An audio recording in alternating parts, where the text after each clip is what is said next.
By Faith I Live, 1965. The Reality of God's Existence. Do you believe that God exists? Do you really believe it, enough to risk a part of your income on His promise to take a personal hand in your affairs? Permit me to explain before you answer. I used to live near the Niagara Falls, and despite frequent visits, I never quite got over my awe of the mighty force of the hurtling waters. But to me, as awesome as the falls themselves are, the whirlpool rapids downstream in the Niagara River. Many are the tales about men and women who have drowned as they were unable to escape the terrible grip of those powerful whirlpools. I could never look at those troubled, circling waters without remembering a story I heard my father tell when I was a boy. It seems that at one time a brave and perhaps foolhardy tightrope walker announced his intention to walk to the opposite shore on a cable stretched across those treacherous rapids. To make the feat even more challenging, he further announced that he would push a wheelbarrow across before him. A large and excited crowd gathered at the appointed time and place on the Niagara River, and the tension became great when the daring performer ascended to a platform from which he would begin his hazardous journey. Turning to the crowd, he asked if they really believed he would make it safely to the other side. At first, no one wanted to commit himself, but finally, a man broke the silence, expressing his faith in the performer's ability. In answer to repeated questions, he affirmed with great conviction his certainty that the crossing would be made safely. With a grin, the tightrope artist then replied, "All right, if you believe I will get across safely, come up here and ride across in the wheelbarrow." Such a challenge made a real difference. His faith failed the acid test, which led the laughing crowd to conclude that he never had really believed. And perhaps they were right. I therefore ask again, do you really believe that God exists? Do you believe it enough to get into the wheelbarrow? Take a good look at the wheelbarrow and the rapids before committing yourself. Here is the acid test put in very practical terms.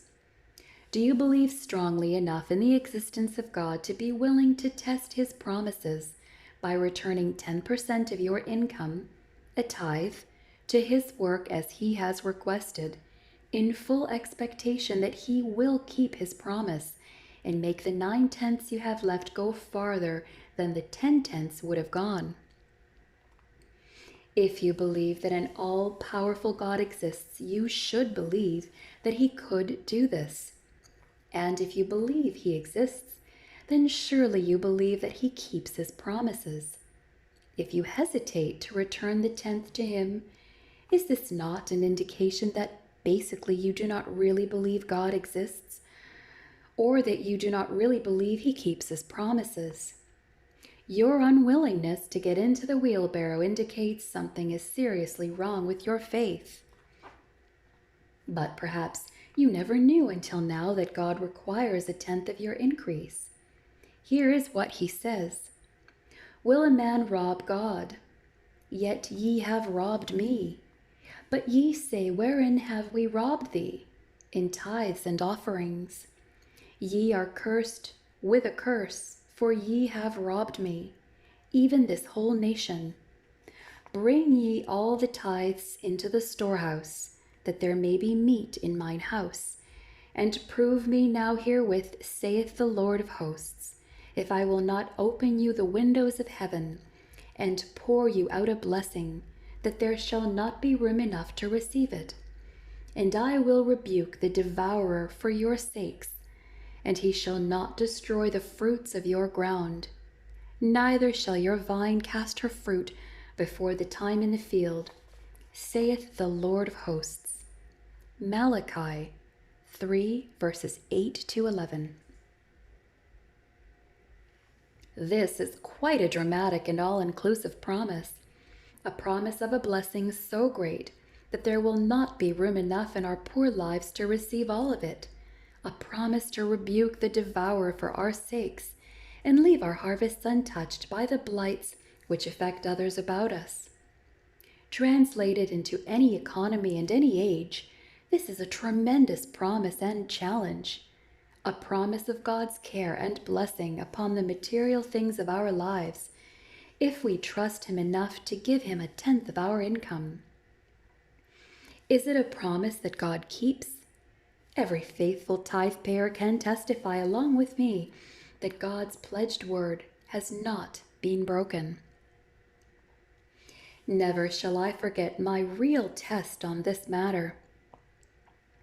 Although I had been taught from childhood to give God 1 penny out of every 10 I received, and had done so, a real testing time came in my life when I had to decide whether I believed in God enough to get into the wheelbarrow. I have never regretted my decision. I attended college in New England during the Great Depression. I started my senior year in the fall of 1938. My parents had helped me all they could, but their meager funds had dwindled and run out, and because gainful employment was so scarce, nothing was left for my college expenses. I started my senior year in debt, owing the college $125 from the previous year. That does not sound like much in this period of easy money and inflated dollars, but it was equivalent to almost $400 today, and I was faced with an almost insurmountable problem. I secured employment and was delighted to find that if I could keep my health and work the hours that I planned, I could have all the time I needed for my studies and still earn enough to pay all my expenses and graduate with my class without owing $1. In fact, this was mandatory because college rules then were similar to college rules at present. No one was allowed to graduate if he owed the college anything. But then the disturbing thought came to me that I was making no provision for the regular payment of my tithe. Were I to give 10% of my income to God's work, I would never be able to make it financially. Surely God wanted me to graduate, I reasoned, for I looked forward to a place in His work. I decided that I needed some counsel from someone who understood God's requirements and had my complete trust. The next day, I saw my religion professor, a man in whom I had great confidence, walking toward me across the campus. We met under an old gnarled apple tree and stood with our feet among its fallen leaves. I have seen the spot often since. It is rather sacred to me, for it is the place where I made a vitally important decision which has profoundly influenced my life. Kicking the leaves as I tried to find the way to phrase my problem, I asked the kindly professor for counsel. I recall concluding with the question, "Do you really think God expects me to return 1/10 to Him when I'm in debt? And when doing this means that I will jeopardize the completion of my college education?" He looked very thoughtful for a moment and then said, "Indeed, you are in trouble. I had not realized before what a problem you face. Surely you need God's blessing. In fact, you need more of it than I do because you are in debt. I don't know of any way to secure God's blessing upon your monetary resources other than to be faithful in the matter of the tithe." I had my answer, and that very moment made my decision. I feel to this day a well of gratitude in my heart that it was the right decision, and I never missed a week in returning my tithe to the work of God. But unfortunately, the college year that followed was just as bad as I had anticipated it might be. The problem of earning enough money was a constant worry to me. As hard as I worked, I could not pick up a cent on my indebtedness.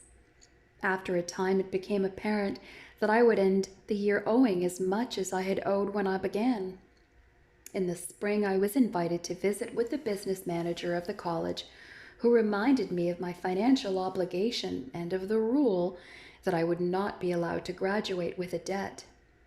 He asked if the school should order my cap and gown, or if I intended to defer graduation. Since I was class president, my responsibility to graduate weighed heavily on me. I told the business manager to order the cap and gown and that the bill would be paid before I graduated.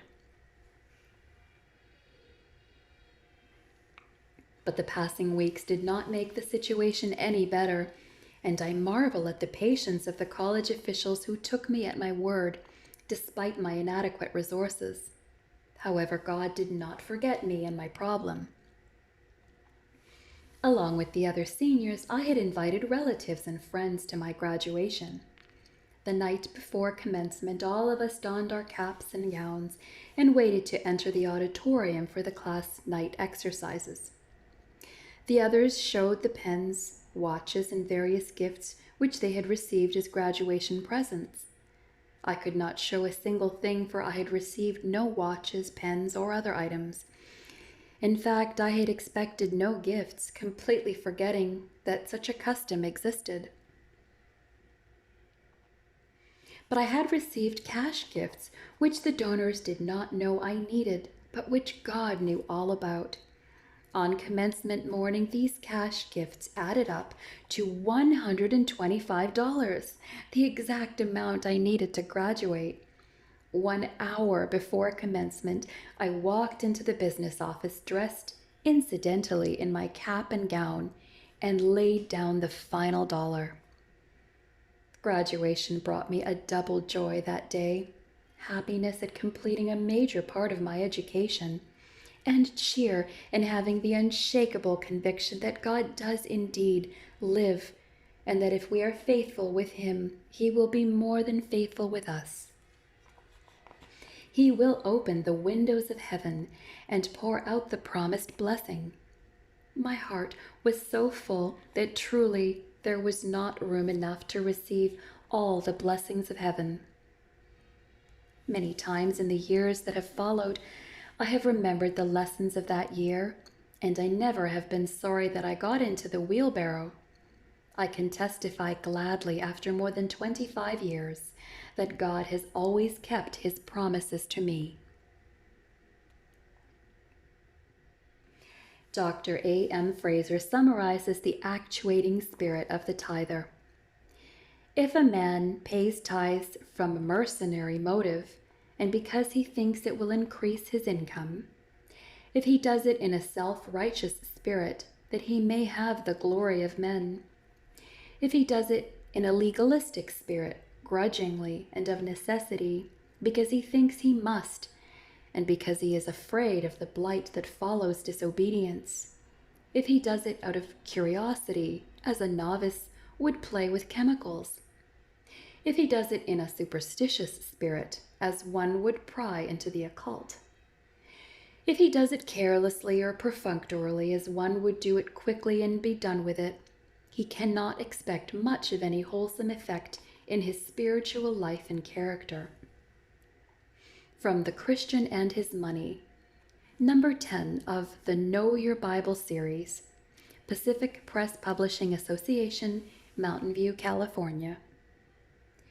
Rather, the returning of the tithe to the Lord is a deeply spiritual matter in which I demonstrate to myself, to God, and even to the world that God and I are partners working together.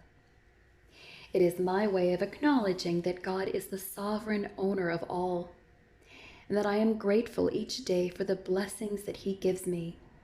I know that He lives, and I want to have a part in His work. He is in turn aware of me and wants to help me in the problems of life I meet from day to day. And so we work together, God and I, in a happy relationship which makes me constantly aware of Him, which stimulates my faith and strengthens my obedience, which helps me avoid greed, and which makes God more real to me as the days go by. Men through the centuries have been faithful in tithe paying. In Genesis, the first book of the Bible, appears this reference from the lips of Jacob: "Of all that thou shalt give me, I will surely give the tenth unto thee." Genesis 28, verse 22. The scriptures tell us in Hebrews 7, verse 2, that Abraham gave a tenth part of all. Christ approved the idea of Christians returning the tithe to him in these words: "Ye pay tithe of mint and anise and cumin, and have omitted the weightier matters of the law, judgment, mercy, and faith. These ought ye to have done, and not to leave the other undone." Matthew 23, verse 23. Again, God stated in Leviticus 27, verse 30, "And all the tithe of the land, whether of the seed of the land or of the fruit of the tree, is the Lord's. It is holy unto the Lord." Perhaps the wisest man who ever lived tells us to return our tithe to God first, before caring for any other financial obligations. "Honor the Lord with thy substance, and with the first fruits of all thine increase." Proverbs 3, verse 9. Let no one think that he returns the tithe to God in order to be saved.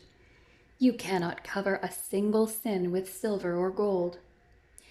In this world, the wealthy may be able to buy themselves out of difficulties, but this is never true when it comes to spiritual matters.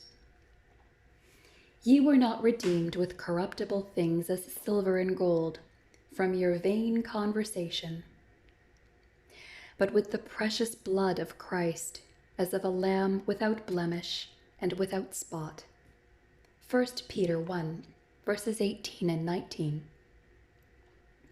But any man saved by the precious blood of Christ, out of a thankful heart, gladly enters into God's plan and returns to him the tenth. Have you accepted the redemption offered to you through the blood of Christ? Do you know that he died for you? Do you really believe God exists? Are you willing to get into the wheelbarrow? Then do it now. You will never be sorry you did.